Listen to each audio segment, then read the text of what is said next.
Okay, I've come to check it the other day, or the next day, sorry, which is today. Right in here you can see water. It's just slowly coming out, and there's definitely, I mean, I can't see it with my eyes really, but I can see where the water's starting, and it's clearly running. You can see it there. There's obviously a hole there. So this is the cylinder on the rearmost. We don't even have the other pistons out yet. But this jacket is still full of gunk and water and sludge and whatever else in here. So definitely got a hole in the cylinder wall.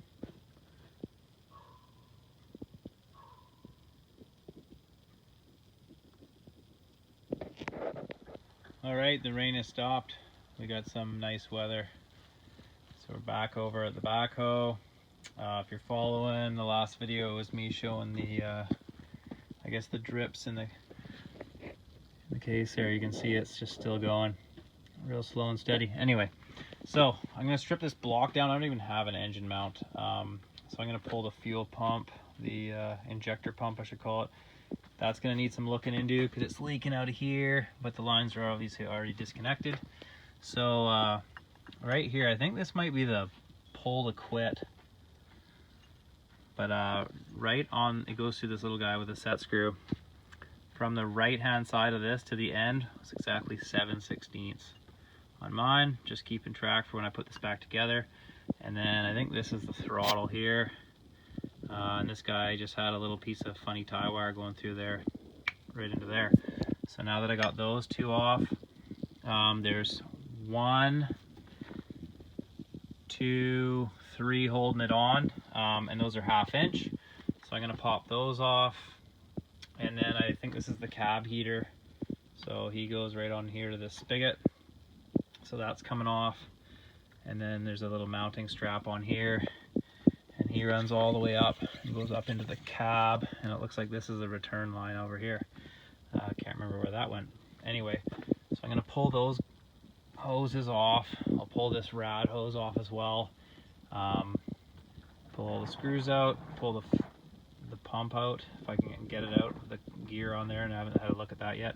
And then back over here to the starter, we got 3 mounting bolts again, but they're 9/16, a little bit bigger.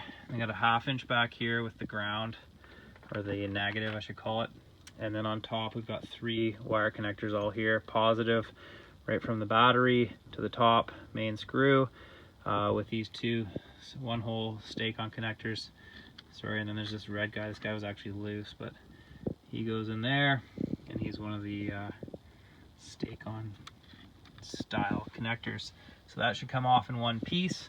So next video we'll have this off, we'll have this off, we're gonna have some of these hoses off, and I'll probably pop the fan off too, and the universal shaft that feeds the hydraulic pump, get it out of the way, get this half stripped down, and go take a look on the other side. Okay, so obviously it's not that easy to get the injector pump out. Undoing these 3 bolts on the back side or taking off this cover plate aren't going to help you.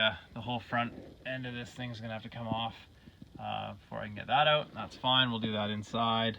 But for now, these numbers on here, it looks like it says DPA, and then it says 3233651. And then there's a little SER for serial number there. And then it says 21291SD. And there's nothing under the DSA or the model. It's made in the UK and it's a Lucas CAV. Anyway, so we're gonna have to figure out how to put that back to stock. Adjustments. And this side's pretty clear over here now for pulling this block. So I'm going to pull the other 2 pistons out. Before I do that, I'm going to release some of the hydraulic fittings over on this side.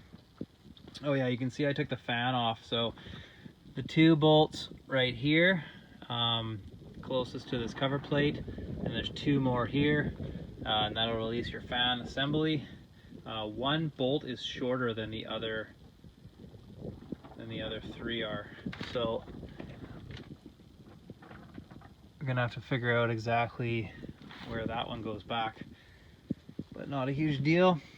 Anyway, so this guy here went to the turbo, I believe, so I think that's gonna be deleted. But I undid the plate right here. These guys are kind of messed up. There's a little plate here and there's 4 hoses here. So the first one on the right comes and hooks under the power steering pump here, and I can't get the other one off. You can see it right there. I can't really get a wrench in there very well, so I'll have to figure out what to do with that. But that is the 4th one right here, 4 in a row. So the 4th one goes to the bottom of the pump. The one on the far right is gonna go to here. And then the other 2, I've got them curled up here, but they just sat in here in the middle, poked down, and they went to the hydraulic steering up here. One went there, and one went there. Covered in saran wrap, keep it clean. Okay, and then we've got the other 2 lines here. So these guys went into the radiator, so they're the oil, or the transmission cooler lines, I would guess you would say. So this one here, with this fitting, the one that went on the far side, comes along here, and there's a piece of hose in there, and when I bent this hose just snapped on me. So I'm gonna have to get another chunk of hose for that one, and that goes right there into the top little spigot, and then down from the filter down below is this guy that's flexible all the way, so he went into the left side of the radiator. So I'm gonna poke this guy down inside there to get him out of the way. I'm gonna undo this top one and get him off, clean up these hoses the best I could. Oh yeah, I took off this what do you call it? It's like the hour meter, I'm pretty sure. So this guy spins in here, and where did he go? Okay, so this guy's right here, and it's got a square shaft, but it's broken. Probably why the hour meter wasn't working. So I'll leave that in there, and I'll have to buy a new hour meter shaft, and I'm gonna have to get a new hose for there. And what else am I gonna have to get? Oh yeah, okay. Yeah, anyway. I finished pulling the 3 pistons, keeping them all in order here, from the frontmost to the rearmost. This is the original one I pulled out. Got the oil pump. You don't have to take the screen off, but I got a little bit of what looks like plastic bits in there doing its job, and then just 2 bolts. Sorry, these go in like that, obviously, in from the bottom. So that's done. So this thing's pretty much disconnected now. There's not a whole lot on here. Just able to pull this one power steering hose off there. Okay, so you guys were saying online there it's better for me to disconnect the torque converter. So torque converter's in here. I'm thinking I got to pull this plate off, and the shuttle, I think you call it, the forward reverse assembly, transfers through here. So I'm looking at 4 bolts here, and then I should be able to access back down in there, rotating this thing by hand to get access to all the bolts on that torque converter. Please post and let me know if there's any tricks on this thing that I should know about. And also for rigging, where's the best spot to rig off of? I could use the bolt holes here that we're holding the fan on. I'm gonna have to get one of those engine lift deals or some chains. I got some chains, but please give me some advice. Everything's discoed on this side.